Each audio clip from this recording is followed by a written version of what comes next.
पावसाळ्यातील माझा आवडता छंद म्हणजे नवीन नवीन रोपं तयार करणे. मग ती कटिंगद्वारे असो, बियांच्याद्वारे असो किंवा मग अशी नर्सरीत जाऊन नवीन रोपं खरेदी करणं असो. तर आज नर्सरीत आली आहे, मला 1-2 गुलाबाची रोपं घ्यायची आहेत त्यासाठी. तर ही नर्सरी माझ्या घरापासून अगदी जवळ आहे आणि तिथल्या दादांना मी सांगून ठेवलेलं की नवीन गुलाबाची रोपं आली की मला एकदा कळवा.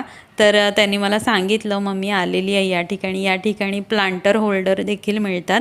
आपली गॅलरी लहान असेल तर आपण असे हे प्लांटर होल्डर खरेदी करून आपण एका स्टँडमध्ये 5-6 कुंड्या झाडांच्या ठेवू शकतो. तर या ठिकाणी ही झेंडूची रोपं दिसत आहेत. तर झेंडूची रोपं घरच्या घरी कशी आपण ग्रो करू शकतो याचा व्हिडिओ आपल्या चॅनलवरती आहे.